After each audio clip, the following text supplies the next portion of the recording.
افغانستان کے ایک چھوٹے سے گاؤں میں ایک بہادر نامی صفیہ لڑکی رہا کرتی تھی۔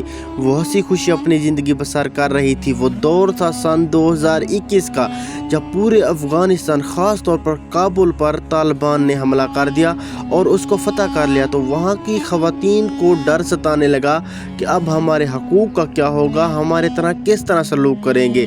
صفیہ اس وقت اپنے گھر میں موجود تھی، لیکن وہاں پر چاروں طرف طالبان پھیلے ہوئے تھے، کیونکہ صفیہ صرف ایک ہی خواب دیکھتی تھی کہ میں پڑھ لکھ کر وکیل بن جاؤں اور وہاں پر معصوم اور جو بے گناہ عورتیں ہیں، خاص طور پر لڑکیاں، ان کے حقوق کے لیے بات کروں، اور وہ ان کے لیے لڑنا چاہتی تھی۔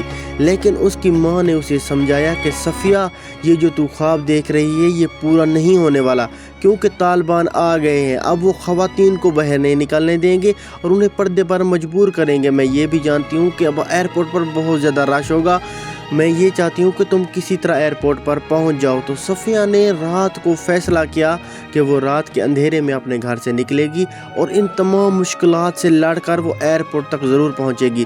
جب وہ نکل رہی تھی تو چاروں طرف طالبان تھے، گولیاں تھی، بمبنگ ہو رہی تھی، اور راستے میں طالبان نے کئی چوکیاں لگائی۔ جو وہاں سے خواتین گزرتی ان کی تلاشی لیتے، لیکن صفیہ نے برقع پہنا ہوا تھا اور اپنا چہرہ نہیں دکھا رہی تھی۔ لیکن جب وہ ایئرپورٹ پر پہنچی تو ہر طرف افراتفری تھی، لوگ لڑ رہے تھے، اپنے کاغذات چیک کرا رہے تھے۔ لیکن صفیہ جب وہاں پر پہنچی تو ملٹری نے اس سے کئی سوالات کیے۔ وہ ڈر کے مارے اپنا شناختی کارڈ دکھاتی کہ میرے پاس امریکہ کی نیشنلٹی ہے، پلیز مجھے یہاں سے جانے دیں۔ وہ جو لمحہ تھا صفیہ کے لیے صدیوں سے بھی بہت زیادہ لمبا تھا، لیکن آخر کار وہ جہاز تک پہنچی گئی۔ جب وہ جہاز کے اندر پہنچی تو اس نے سکھ کا سانس لیا کہ یا میرے خدا، میری محنت رنگ لے آئی ہے۔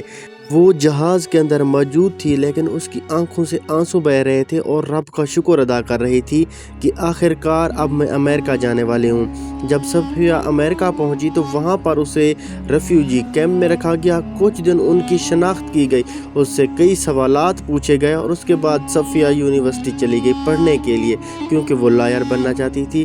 تو کئی سال انہوں نے وہاں پر جا کر محنت کی اور آخر کار ان کی محنت رنگ لے آئی اور وہ وکیل بن گئی۔ جب وہ سٹیج پر جاتی تو اس کی آنکھوں میں عجیب چمک ہوتی اور لوگوں کو لیکچر دیتی تو لوگوں کو سمجھ آتا کہ عورت جو کچھ کرنا چاہتی ہے وہ کر سکتی ہے۔ اور وہ دن آ گیا جب صفیہ اپنے ملک واپس چلی گئی۔ وہ خواتین کے لیے خواب جو دیکھتی تھی اب وہ اس کے پورے ہونے والے تھے، اور اس کے بعد صفیہ نے ایک 35 سالے لڑکے سے شادی کر لی اور ہنسی خوشی اپنی زندگی میں آگے بڑھنے لگی۔ اور چند سال بعد صفیہ کے 2 بچے ہو گئے، ایک بیٹی اور ایک بیٹا، اور اپنے شوہر کے ساتھ خوش رہنے لگی۔ لیکن جب وہ شام کو پہاڑ کے اوپر بیٹھتی اور سوچتی کہ ان بچوں کا کیا ہوگا، میں نے تو اپنی زندگی سیٹ کر لی ہے، خدا ہی اب ان کی مدد کر سکتا ہے۔